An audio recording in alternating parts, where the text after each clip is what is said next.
નમસ્કાર ગુજરાતના અધિકારી મિત્રો, આજે આપણે જોવાના છે 27 મે 2025નું મોસ્ટ ઇમ્પોર્ટન્ટ કરંટ અફેર। તે પહેલાં ખાસ કરીને ચેનલ ઉપર નવા હોય તો ચેનલને સબસ્ક્રાઈબ કરી લેવી, વિડીયો પસંદ આવે લાઈક કરવો અને તમારા મિત્રો સુધી શેર કરી દેવો। તો ચલીએ શરૂઆત કરીએ આજના। તો જોઈ લઈએ આજની હાઇલાઇટ। તો આંતરરાષ્ટ્રીય પ્રસ્તુતિ ભંગ દર સમાપ્તિ દિવસ 23 મેએ ઉજવવામાં આવે છે। દેશનો સૌથી લાંબો સાહસિક મહોત્સવનું ઉદ્ઘાટન થયું ધરોઈ ગુજરાત ખાતે। ભારતીય રેલવેમાં એક નવો રેલવે જૂથનો સમાવેશ થયો। કોકણ રેલવેનો 60 સેન્ટીમીટરમાં બ્લડ ટેસ્ટ કરી આપે તેવું ટૂલ્સ અમૃત ભારત વિકસાવવામાં આવ્યું છે। ભારતનો સૌથી જૂનો કાનૂની રેકોર્ડ શિલાલેખ કર્ણાટકમાંથી મળી આવ્યો। મહાવિસ્તાર એઆઈ એપ અને ડિજિટલ શેટી શાળા એપ મહારાષ્ટ્રએ વિકસાવી છે। ડૉક્ટર જીતેન્દ્રસિંહ સાગર ભવન અને ધ્રુવીય ભવનનું ઉદ્ઘાટન કર્યું ગોવા ખાતે। Donald Trump tech in doubt act પર હસ્તાક્ષર કર્યા। પીએમ મોદીની અધ્યક્ષતામાં 10મી નીતિ આયોગની ગવર્નરોની બેઠક મળી। રાજ્ય દેશનો પ્રથમ સાયક્લેટ ગાર્ડન ઉત્તરાખંડમાં સ્થાપિત થઈ રહ્યો છે, તો યાદ રાખવી આમાં। કાલનો એક પ્રશ્નનું પહેલાં તો ડાઉટ સોલ્યુશન કરી લઈએ। અમૃત ભારત સ્ટેશન અંતર્ગત જે 103 રેલવે સ્ટેશનોની પુનઃ વિકસિત કરવાના છે ને, એમાં ગુજરાતના 18 છે। આ એક પોઈન્ટ કાલ મિસ થઈ ગયો હતો, જેમાં અમદાવાદ ને સુરત ને એવા ઘણા સ્થળો છે, એ યાદ નથી રાખવાના, ખાલી એટલું યાદ રાખજો, ટોટલ ગુજરાતના 18 છે। ત્યારબાદ આંતરરાષ્ટ્રીય પ્રસ્તુતિ ભંગ દર મહાસાપ્તાહિક દિવસ 2025 ક્યારે મનાવવામાં આવે? તો 23 મેના રોજ મનાવવામાં આવે છે દર વર્ષે આ દિવસ। દર વર્ષે 23 મેના રોજ ઉજવવામાં આવતો આંતરરાષ્ટ્રીય પ્રસ્તુતિ ભંગ દર નિવારણ દિવસ બાળ જન્મ સંબંધિત સૌથી ગંભીર અને અટકાવવાથી શકાય તેવી ઇજાઓમાં એક પ્રસ્તુતિ ભંગ દંડ છે, જેને દૂર કરવા માટે વૈશ્વિક સ્તરે આહાર તરીકે સેવા અપાય। ટૂંકમાં બાળકનો જન્મ થયો એ પહેલાંની બધી ઘટનાઓનો સમાવેશ થાય આમાં। આની થીમ તેણીનું સ્વાસ્થ્ય, તેણીનો અધિકાર, ભગદંડ વિના ભવિષ્યને આકાર આપવો। તો ખાસ કરીને આ થીમ સાથે આ દિવસ યાદ રાખવો। ત્યારબાદ મે મહિનાના દિવસો જોઈ લઈએ। 1 મે આંતરરાષ્ટ્રીય મજૂર દિવસ, આ સાથે ગુજરાત અને મહારાષ્ટ્રનો સ્થાપના દિવસ। 2 મે વિશ્વ ટૂના દિવસ। 3 મે વિશ્વ પ્રેસ સ્વાતંત્રતા દિવસ। 4 મે કોલસા ખાણિયાનો દિવસ। 4 મેએ આંતરરાષ્ટ્રીય અગ્નિશામકનો દિવસ પણ હોય છે। 6 મે વિશ્વ અસ્થમા દિવસ। 7 મે વિશ્વ એથ્લેટિક દિવસ। 8 મેએ વિશ્વ થેલેસેમિયા દિવસ અને વિશ્વ રેડ ક્રોસ દિવસ। 10 મે વિશ્વ સ્થળાંતર પક્ષીનો દિવસ, જે મે અને ઓક્ટોબરના બીજા શનિવારે મનાવવામાં આવે। 11 મે રાષ્ટ્રીય ટેકનોલોજી દિવસ। 12 મે આંતરરાષ્ટ્રીય નર્સનો દિવસ। 15 મે આંતરરાષ્ટ્રીય પરિવાર દિવસ। 16 મે આંતરરાષ્ટ્રીય પ્રકાશનો દિવસ। 16 મેએ રાષ્ટ્રીય ડેન્ગ્યુ દિવસ પણ હોય। 17 મેએ વિશ્વ દૂરસંચાર અને માહિતી સમાજનો દિવસ। 17 મેએ વિશ્વ હાઇપરટેન્શન દિવસ પણ હોય। 18 મે વિશ્વ એઇડ રસીનો દિવસ, વિશ્વ સંગ્રહાલય દિવસ અને વિશ્વ મધુમાખીનો દિવસ હોય છે। 21 મે આંતરરાષ્ટ્રીય વિરોધી દિવસ, આતંકવાદ વિરોધી દિવસ। 20 મે વિશ્વ મેટ્રોલોજી દિવસ। 22 મે આંતરરાષ્ટ્રીય જૈવ વિવિધતા દિવસ, આપણે રાજ્યકક્ષાની ઉજવણી ડાંગ ખાતે કરી। 23 મે વિશ્વ કાસબાનો દિવસ આપણે ઉજવ્યો। યાદ રાખવા મે મહિનાના અત્યાર સુધીના દિવસો।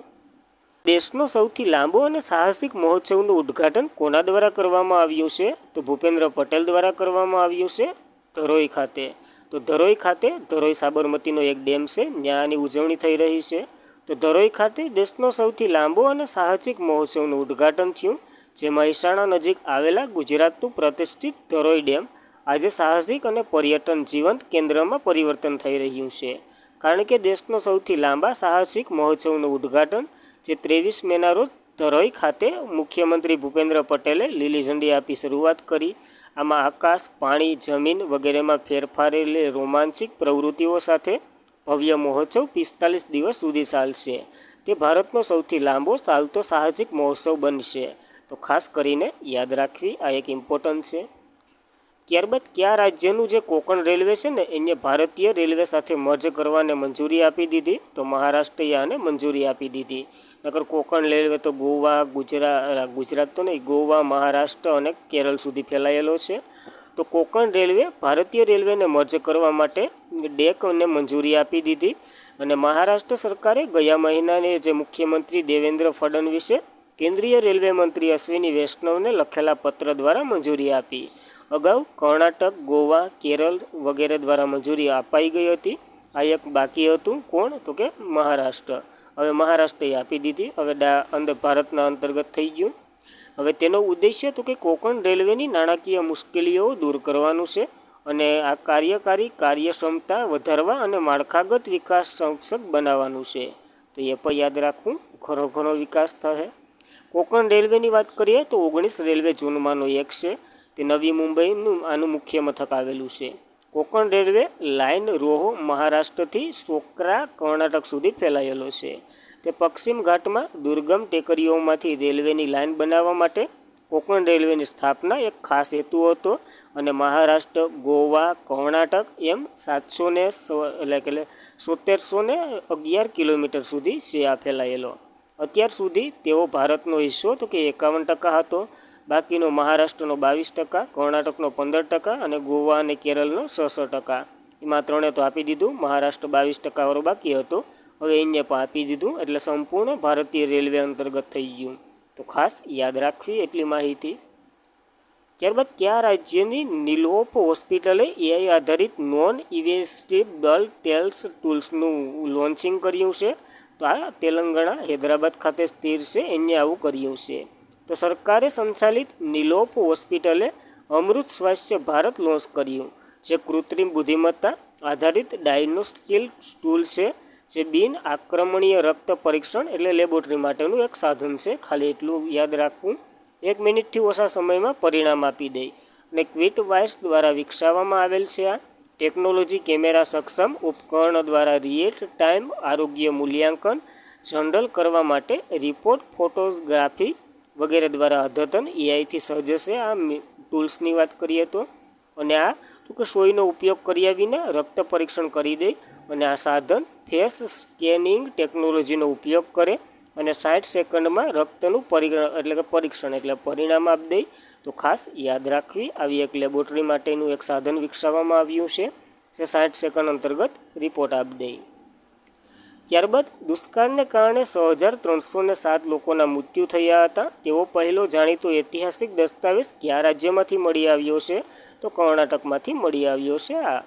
તો હમ્પીના રાજ્ય પુરાતત્વીય વિભાગના નિયામકકાર આર રાજેશ્વર દ્વારા આ શોધખોળ કરેલો ભારતના શિલાલેખની વારસાની એક મહત્વપૂર્ણ ઉમેરા તરીકે બિરદાવવામાં આવ્યું અને આ પ્રકારનો આ પહેલો જાતીય ઐતિહાસિક દસ્તાવેજ માનવામાં આવ્યો અને ભારતનો સૌથી જૂનો અને કાનૂની રેકોર્ડ ધરાવે છે, જે કુદરતી આપત્તિના કારણે થયેલા માનવના નુકસાનનું સ્પષ્ટ વર્ણન કરે છે. તો ખાસ યાદ રાખવું. તમે જોઈએ હોય ઇમેજમાં એ ટાઈપનું છે. ત્યારબાદ કર્ણાટકના ઘણા શિલાલેખો જોઈ લે, જે સસ્તામાં જ હોય.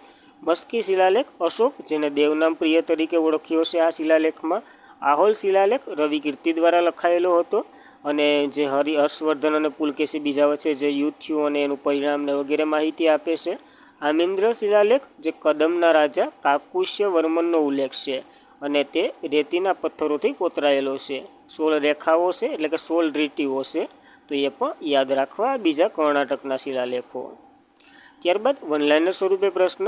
તમન્ના Bhatia Karnataka soap and detergent લિમિટેડના બ્રાન્ડ એમ્બેસેડર તરીકે નિયુક્ત થયા છે. તો Karnataka soap and detergent limited એક સદીથી જૂની રાજકીય માલિકીની કંપની છે. 2 વર્ષના પ્રખ્યાત અભિનેત્રી તમન્ના ભાટિયાને તેના બ્રાન્ડ એમ્બેસેડર બનાવ્યા છે. આ શું કરશે? તો કે હવે આનું માર્કેટિંગ કરશે. બસ એટલું જ યાદ રાખવાનું છે આમાં. તો ખરીફ સિઝન પહેલાં જ કયા રાજ્યએ મહાવિસ્તારા એપ લોન્ચ કરી દીધું છે? તો મહારાષ્ટ્રએ લોન્ચ કરી દીધું છે આ એક એપ. તો ખરીફ સિઝન પહેલાં જ મહારાષ્ટ્ર રાજ્ય સરકારે ખેડૂતોને મદદ કરવા માટે ટેકનોલોજીનો ઉપયોગ કરવાની યોજના ધરાવે. એમાં જ મુખ્યમંત્રી દેવેન્દ્ર ફડણવીસની અધ્યક્ષતામાં રાજ્ય સ્તરની જે ખરીફ સિઝનની સમીક્ષાની બેઠક દરમિયાન એક ચર્ચા કરવામાં આવી અને જે ડિઝાઇન ટેન્સ અને કૃત્રિમ બુદ્ધિ એકત્રિત કરવાનો સમાવેશ કરશે. આના જ અંતર્ગત મહાવિસ્તારા એપ અને ડિજિટલ શેતી શાળા દ્વારા એક્સેન્ટ કરી શકાય, એટલે કે આવા 2 એપો લોન્ચ કરવામાં આવ્યા. તો જોઈએ તો મહાવિસ્તારા એઆઈ એપ, જે એક એઆઈ સંચાલિત ડિજિટલ પ્લેટફોર્મ છે, જે ખેડૂતો અને રિયલ ટાઈમ વ્યક્તિને કૃષિ સહાયક સેવાઓ પૂરી પાડશે. જ્યારે ડિજિટલ શેતી શાળા એપ તો પથ્થર એટલે ખેડૂતોને જંતુનાશક યોગ્ય રીતે ઉપયોગ કરવો, એટલે કે દવાનો કેવી રીતે ઉપયોગ કરવો, નવી તકનીકોનો ઉપયોગ કેવી રીતે કરવો અને ખેતીના સંચાલનની કોઈ પણ માહિતી આમાંથી મળી આવશે. તો ખાસ યાદ રાખવું. અને મહારાષ્ટ્રએ આવું બધું કર્યું. કેપિટલ મુંબઈ છે, સીએમ દેવેન્દ્ર ફડણવીસ છે અને રાજ્યપાલ સીપી રાધાકૃષ્ણ છે. યાદ રાખવી આ બેઝિક માહિતી મહારાષ્ટ્ર વિશે. ત્યારબાદ જીતેન્દ્રસિંહે સાગર ભવન અને ધ્રુવીય ભવનનું ઉદ્ઘાટન ક્યાં રાજ્યમાં કર્યું છે? તો ગોવા ખાતે કર્યા છે આ બે ભવનોના ઉદ્ઘાટન. તો રાજ્યમંત્રી ડૉક્ટર જીતેન્દ્રસિંહે મંગળવારે ગોવામાં નેશનલ સેન્ટર ઓફ જે પોલર એન્ડ ઓશન રિસર્ચ છે ને એ ખાતે સાગર ભવન અને ધ્રુવીય ભવન ભારતના તેમના પ્રકારના બે પ્રથમ સુવિધા અને વિશ્વની ખૂબ જ ઓછી સુવિધાઓનું એકત્રિતનું ઉદ્ઘાટન કર્યું છે.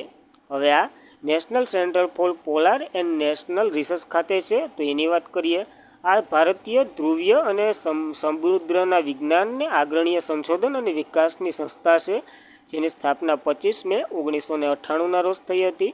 આનું મુખ્ય મથક વાસ્કો દી ગામા ગોવા ખાતે છે. તો ખાસ યાદ રાખવી આ માહિતી આ ભવનો વિશે. ત્યારબાદ આપણા થોડાક સંશોધન સ્ટેશનો પર જોઈ લઈએ. તો આર્કિટિકમાં ભારતી છે, મિત્રતા છે, આ બંને ચાલુ છે. દક્ષિણી ગંગોત્રી પહેલાં હતું, એ હવે બંધ કરી દેવામાં આવ્યું. આર્કિટિકમાં તો કે હિમાદ્રી છે અને હિમાચલ એટલે કે હિમાલયમાં હિમાંશુ છે. તો ખાસ કરીને આ સંશોધનો સ્ટેશનો પણ યાદ રાખવા આપણને. ત્યારબાદ વેર પોર્ન સામે લડવા માટે કયા દેશે ટેક ઇન ડાઉન એક્ટ પર હસ્તાક્ષર કર્યા છે? તો ટ્રમ્પે કર્યા છે, એટલે કે અમેરિકાએ કર્યા છે. તો ટેક ઇન ડાઉન એક્ટ પહેલાં એની વાત કરીએ તો કોઈપણ વ્યક્તિની સમીક્ષા વિના જાણને કોઈ પણ પ્રકાશિત કરવું, ટૂંકમાં આપણે એઆઈની મદદથી ગમે એનો ચહેરો ગમે એમાં ફિટ કરી દઈએ વગેરે એવી રીતના જે છબીઓને બધી પ્રકાશિત કરીએ ને એ ટાઈપનું ગેરકાયદેસર ગણવાનું છે.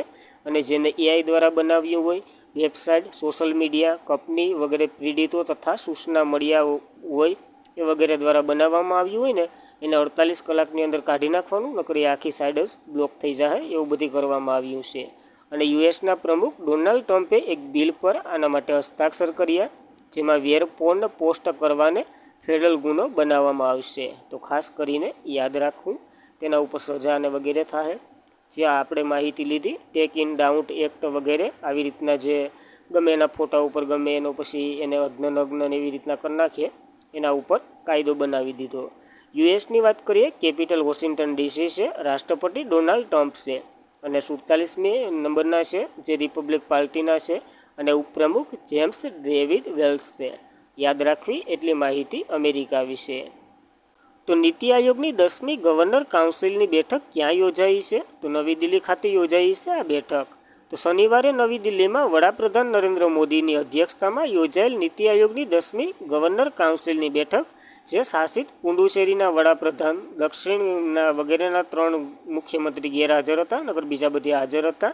અને નીતિ આયોગના સર્વોચ્ચ નિર્ણય લેતી સંસ્થા છે આ જે ગવર્નર કાઉન્સિલની બેઠક છે ને એ. આની થીમ તો કે વિકસિત ભારત @ 2047 માટે વિકસિત રાજ્ય બનાવવાનો લક્ષ્ય છે. તો યાદ રાખવી આ એક બેઠક મળી.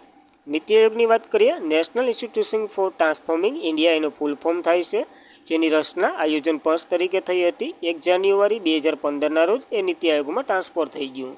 અધ્યક્ષ તો કે પીએમ પોતે હોય છે, હોદ્દાની રૂએ. વાઇસ પ્રેસિડેન્ટ હાલ ડૉક્ટર સુમન કે બેરી છે, પહેલાં અરવિંદ પનગડિયા હતા. સીઓ તો કે બીવીઆર સુબ્રમણ્યમ છે, આનો કાર્યકાળ 1 વર્ષ માટે લંબાવ્યો હતો. પહેલાં વહેલા અમિતાભ કાંત હતા. યાદ રાખવી આ માહિતી સાથે નીતિ આયોગ વિશે.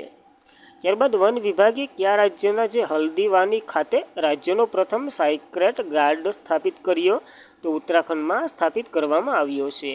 તો ઉત્તરાખંડ વન વિભાગે હલ્દવાની ખાતે રાજ્યનો પ્રથમ સાયક્રેટ ગાર્ડન એટલે કે આ એક છોડનું નામ છે એ સ્થાપિત કર્યો. આ ગાર્ડનમાં સાયક્રેટની 31 વિવિધ પ્રજાતિઓ રહે છે. તેનામાં 17 પ્રજાતિઓ જોખમે મુકાયેલ છે. એ પ્રજાતિઓની વર્ગીકરણ કરી શું પ્રોબ્લેમ થાય છે, એને કયો વિસ્તાર નડે છે એ બધી જાણશે. અને આ બગીચો જાપાની ઇન્ટરનેશનલ કોઓપરેશન એનજીસીના ભંડોળના 2 એકરથી વધુ વિસ્તારમાં સ્થાપિત કરવામાં આવી રહ્યો છે. તો એ પણ યાદ રાખવું. જો આ તમે જોવું ને એને સાયક્રેટ કહેવામાં આવે છે, એટલે કે સાયક્રેટ. હવે એ ટાઈપનું હોય છે, એક ટાઈપનો છોડ. તમે ઘણી કસરીઓની આજુબાજુ જોયા જશો. પ્રાચીન છોડમાંનું એક જૂથ છે. એ સમયે ખૂબ જ સામાન્ય હતું, પરંતુ હવે ક્ષીણ થઈ રહ્યું છે. અને સાયક્રેટ તેની રચના અને પ્રાચીન ઇતિહાસ માટે જાણીતું છે. આ ડાયનોસોર યુગ દરમિયાન પણ તેમનો વિકાસ થયો હતો એવું માનવામાં આવે છે. યાદ રાખવું. ઉત્તરાખંડમાં વિકાસ પામી રહ્યા છે એની વાત કરીએ. કેપિટલ દેહરાદૂન, મુખ્યમંત્રી પુષ્કરસિંહ ધામી અને રાજ્યપાલ ગુરમીતસિંહ છે. તો યાદ રાખવી આ માહિતી સાયક્રેટ વિશે. અને આજના માટે એટલું જ હતું.